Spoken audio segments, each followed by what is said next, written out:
Bismillahirrahmanirrahim. Assalamualaikum warahmatullahi wabarakatuh. Waalaikumsalam warahmatullahi wabarakatuh. Syukur alhamdulillah pada kesempatan ini kita diberikan kesehatan dan kesempatan untuk hadir mengikuti perkuliahan pada siang hari ini.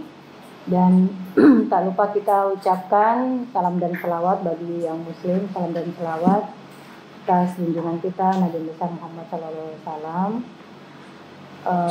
Untuk materi hari ini kita sudah masuk ke materi ke-6, yaitu modal dan modal kerja. Namun sebelum kita masuk materi, Ibu mau tanya dulu kepada mahasiswa sekalian tentang materi kita minggu lalu, time value of money atau nilai waktu dari uang. Siapa yang bisa menjelaskan intisari, atau kita mau kilas balik, siapa yang bisa menjelaskan tentang intisari dari materi minggu lalu? Ya, silakan.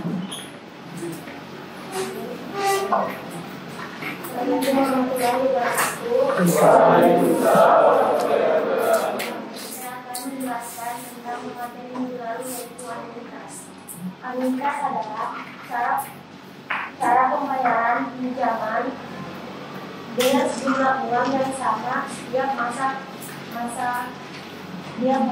dengannya. Pinjaman sebesar N dikali dibayar dengan N atau anuitas dengan suku bunga 1. Biasanya anuitas yang dibayarkan digambarkan dengan dalam bagian berikut dengan rumus, yaitu rumus anuitas adalah AN sama dengan angka atau rumus angsuran adalah AN sama dengan angka atau I tambah 1 N kurang 4, atau A adalah anuitas, sedangkan AN adalah angsuran periode N, dan BN adalah bunga periode N, atau AK adalah angsuran periode ke K. Baik, terima kasih atas jawaban dari saya. Oke. Ya, jadi kenapa sampai kita harus ada flashback sedikit ya. Jadi bukan hanya kita selesaikan, kita tuntaskan materi, setiap materi per pertemuan, namun jauh dari itu, materi-materi yang minggu lalu yang sudah kita lewati itu tetap harus kita ingat, dan harus Anda membuat intisari supaya tidak gampang lupa. Masih ada yang mengingat apa itu manajemen keuangan? Oke, silakan.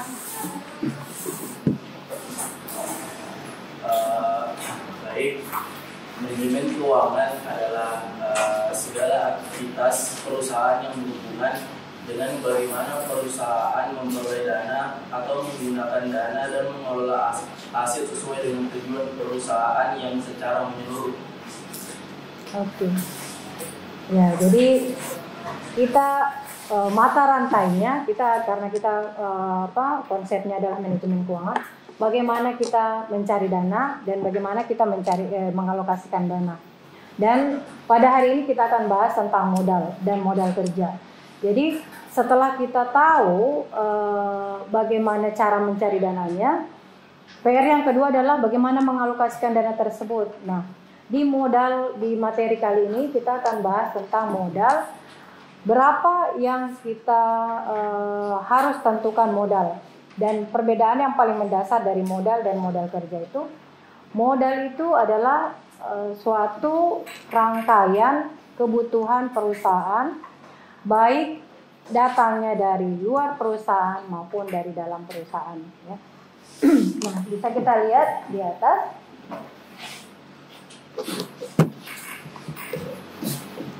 Modal ini kita bisa artikan bahwa aset baik berupa barang yang konkret yang berada di dalam perusahaan, terdapat di neraca sebelah debit maupun berupa daya beli nilai tukar dari barang-barang yang tercatat di sebelah kredit. Jadi keseluruhan modal itu adalah keseluruhan yang ada di dalam harta perusahaan yang ada di dalam neraca, baik yang aktiva maupun pasifanya. Ini adalah modal. Jadi yang digunakan untuk memulai proses produksi berikut dengan kekayaan perusahaan itu adalah modal, aset perusahaan. Nah, kemudian kita masuk ke jenis-jenis modal. Jenis-jenis modal ini bisa kita bagi berdasarkan sumbernya, ya. Jadi modal berdasarkan sumbernya ada dua, berdasarkan modal eksternal dan internal. Modal eksternal itu adalah modal yang didapat dari luar perusahaan atau dana yang diperoleh dari pemegang saham atau kreditur yang berpartisipasi dalam perusahaan. Nah, untuk menentukan berapa besarnya modal eksternal yang bisa kita ambil, itu harus dinilai dulu dari besarnya, berapa besarnya modal yang kita butuhkan, ya. Jadi modal itu tidak harus kita modal eksternal itu bukan semau-maunya kita mengambil tawaran dari pihak lain atau pihak luar untuk menggunakan utang dengan sebesar-besarnya, tetapi tetap melihat berapa kebutuhan modal kerja yang kita butuhkan. Nah, kita lihat cara menentukan modal itu melihat dari berapa besar produk atau jasa yang akan kita hasilkan. Ya, setelah kita mengetahui berapa besar produk dan jasa yang kita akan hasilkan, dari situ bisa kita tentukan berapa sih sebenarnya kebutuhan yang berapa besar yang kita berapa besar barang atau jasa yang kita ingin produksi. Jadi berapa besar modal itu diketahui dari jumlah yang akan kita produksi dari berapa yang kita harus siapkan. Setelah kita dapatkan totalnya, baru bisa kita kurangi dengan modal internal kita perusahaan. Nah, inilah yang bisa kita menjadi acuan kita untuk mengambil dana dari pihak eksternal, sehingga bisa mengantisipasi terjadinya kredit macet atau utang yang tidak bisa dibayar, ya kan? Jadi yang paling sering terjadi atau yang menjadi penyebab dari macetnya sebuah utang atau satu proses utang itu karena usaha tersebut tidak mampu menjawab atau tidak bisa melihat batas mana kemampuan perusahaan tersebut menghasilkan laba.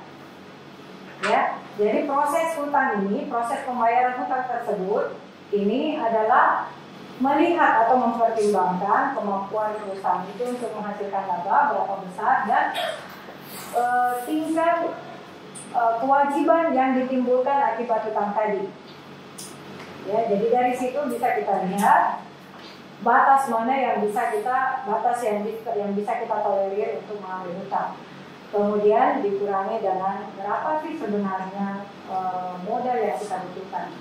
Kenapa sampai harus kita lihat atau pertimbangkan modal asing, ya, atau modal karena semakin banyak yang kita ambil, modal eksternal yang kita ambil itu semakin menimbulkan atau memberikan peluang adanya uang atau adanya modal yang tidak terpakai. Karena kalau kebutuhan kita sudah jabarkan atau kita sudah taksir berapa banyak, di atas dari itu adalah dana yang tidak terpakai. Nah, kalau ada dana yang tidak terpakai, kalau itu tidak menimbulkan kewajiban sih aman-aman saja. Tetapi fatalnya ketika kita mengambil utang atau dana dari pihak eksternal kemudian dibawa dari atau di atas dari kebutuhan kita untuk sebagai modal, itu pasti akan menimbulkan bunga dan bunga tersebut akan kita bayar. Sementara di lain pihak uang tersebut kita tidak berdayakan, hanya kita simpan saja sebagai kas, ya kan? Sehingga memang menentukan jumlah besarnya utang atau penggunaan modal eksternal itu harus tepat nominalnya berapa. Kemudian yang kedua adalah modal internal. Apa itu sebenarnya modal internal? Modal internal itu adalah sebuah modal yang diperoleh perusahaan dari penjualan itu sendiri. Jadi ini menggambarkan bisnis ini ya, atau usaha ini, karena dia terbatas. Kalau kita menginginkan, maka kita perlu combine dengan sumber dana dari pihak. Sampai di sini ada yang bertanya? Ya, silakan. Assalamualaikum warahmatullahi wabarakatuh. Waalaikumsalam. Saya Dina Kalarang ingin bertanya mengenai modal internal. Seperti yang Ibu jelaskan ya mengenai modal internal. Modal internal itu kan adalah adanya sebuah modal yang biasanya diperoleh perusahaan dan penjualan itu sendiri. Nah, selain itu, si pengusaha itu sulit menggunakan modal internal untuk mengembangkan bisnis karena adanya keterbatasan dan kesulitan untuk melihat peningkatan yang telah signifikan. Pertanyaan saya itu, menurut Ibu, apa saja sih faktor-faktor yang dapat mempersulitkan si pengusaha itu untuk dalam menggunakan modal internal untuk mengembangkan bisnisnya tersebut? Terima kasih. Modal internal ya. Jadi modal internal itu pada dasarnya adalah seberapa besar kekuatan perusahaan untuk membiayai kegiatan usahanya. Kalau misalnya usaha itu baru berjalan, itu sebaiknya jangan dulu menggunakan dana dari pihak eksternal. Ya, nanti sudah bisa kita ukur kekuatan kita untuk menghasilkan laba dan itu stabil, baru bisa kita mengambil atau membuat kebijakan untuk memperbesar usaha dan mengambil dana dari pihak atau meminjam dana dari pihak eksternal. Namun kalau itu belum berjalan atau dia kadang-kadang labanya tinggi, kadang-kadang tidak laba, ya, atau kadang-kadang minus, itu jangan coba-coba karena kita belum di level risiko. Nah, untuk tadi ya, kita balik lagi tadi, untuk kita menentukan berapa besar modal yang kita butuhkan tadi, kemudian kita sesuaikan dengan kemampuan dana eksternal dari internal kita. Nah, itu tidak disarankan mengambil dana pihak eksternal itu jumlahnya lebih besar dari pihak internal kita ya, dana dari internal kita. Sehingga memang masing-masing usaha itu punya kebijakan besaran modal, pengambilan modal eksternal itu berbeda setiap usahanya, seiring dengan experience-nya, seiring dengan pengalaman berusahanya. Semakin panjang pengalaman berusaha suatu usaha, maka semakin memantapkan jumlah atau kenaikan dari laba usahanya. Namun kalau dia masih baru dan belum bisa menetapkan siapa yang menjadi konsumen tetapnya, maka tidak disarankan untuk mengambil dana dari pihak eksternal terlalu signifikan. Ada yang mau bertanya lagi? Ya. Saya bertanya yang ke bagian di modal awal, kan? Boleh.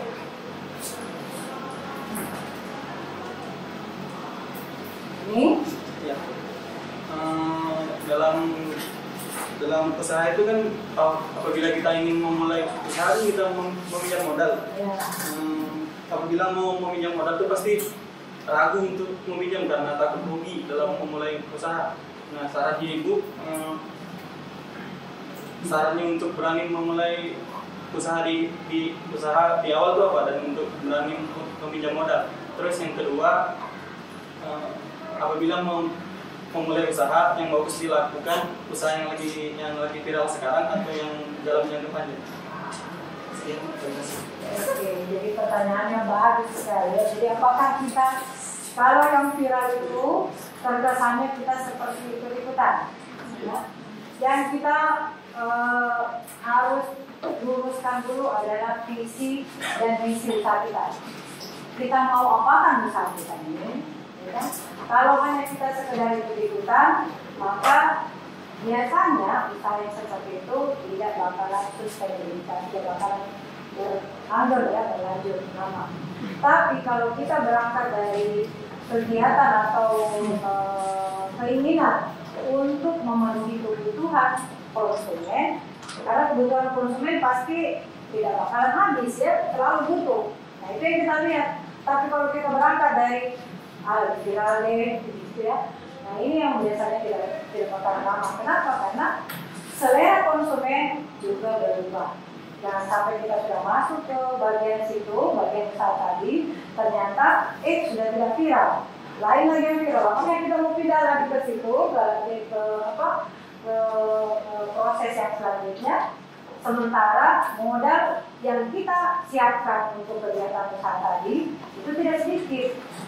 Kalau dia berkelanjutan atau dia mirip-mirip dengan usaha tadi tidak ada masalah. Kalau misalnya di minuman kemudian ini tidak viral lagi, tidak in lagi, kita mau pindah tetap di minuman ya tidak masalah. Yang penting saja di bagian aktif-aktifan tetapnya mendukung. Misalnya global yang kita pakai berusaha masih tetap itu kita pakai, tapi kalau sudah lain atau tidak ada kaitan sama sekali dengan usaha pertama itu menjadi problem. Nah, yang menjadi salah adalah perbaiki dulu visi dan misi usaha kita. Apakah usaha kita ini ikut-ikutan atau dia berangkat dari memenuhi kebutuhan konsumen. Dan ini harus kita total. Kalau kita pakai, biasanya usahanya juga, hasil usahanya juga pas, hanya separuh. Tapi kalau kita total untuk melihat kebutuhan konsumen secara total, berangkat dari wira dan usaha kita berdua ya, pada katanya wira dan usaha. Wira itu adalah pahlawan, usaha itu kegiatan usaha ya. Jadi wira usaha itu adalah orang atau yang mempunyai orang atau seseorang yang mempunyai itikat baik untuk memenuhi kebutuhan usaha atau kebutuhan orang lain dengan menjalankan satu usaha. Itu usaha. Sehingga ketika dia menginginkan untuk memenuhi kebutuhan orang lain dengan dia berusaha, maka kebutuhan tersebut pasti tidak ada terbatas. Pasti dia akan berlanjut terus. Dan karena prosesnya juga berlanjut terus, maka diperlukan untuk menghindari kebosanan, maka diperlukan kreativitas. Apalagi yang bisa kita berikan sentuhan di produk atau jasa kita, ya itu yang kita berikan. Bukan hanya sekedar memenuhi kebutuhannya, tetapi merupakan satu kesatuan, satu kepal, satu kemas, termasuk di dalamnya juga cara pemberian jasa, barang atau jasa, cara menampilkan barang jasa, termasuk kalau misalnya ada kesepakatan yang berbeda. Kalau misalnya jasa itu harus ada sentuhan yang lain, sehingga tetap walaupun orang itu kebutuhannya terpenuhi, tapi kalau tidak ada sentuhan yang lain, pasti apalagi kalau pembeliannya banyak, pasti mereka akan beralih. Itu yang akan kita lihat, ya kan? Jadi memelihara modal itu selalu kita melihat keberlanjutan usaha tadi. Ada tadi pertanyaannya, apa tadi? Bagaimana? Apa dari saya? Bagaimana agar berani di awal? Iya. Bagaimana kalau kita mau berusaha tetapi ragu-ragu. Nah, yang harus kita lihat di sini, kita ukur, kita punya apa?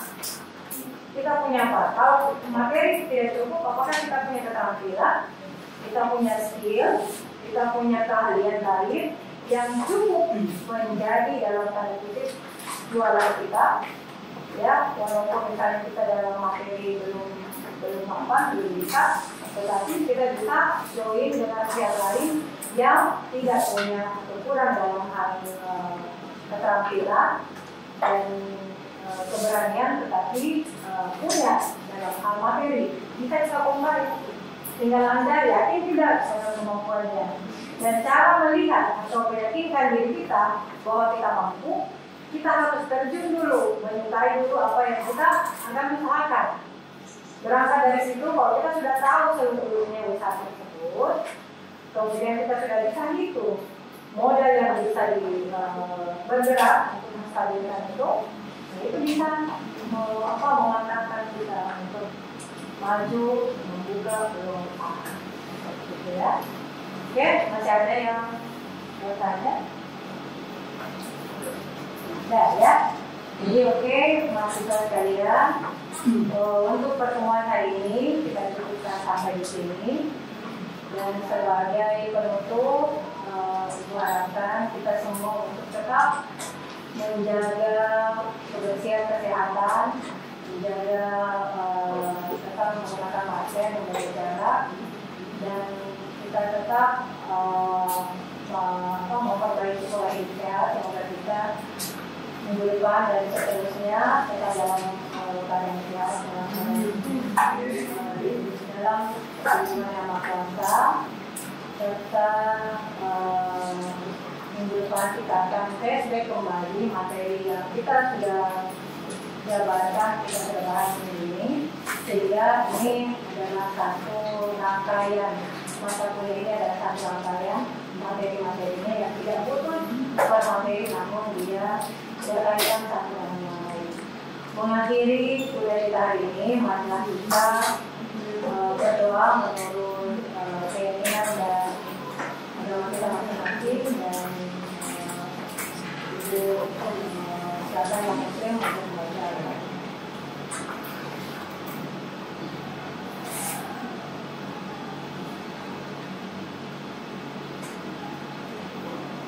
Demikian materi kita pada hari ini. Dua hari yang mencapai. Alhamdulillah.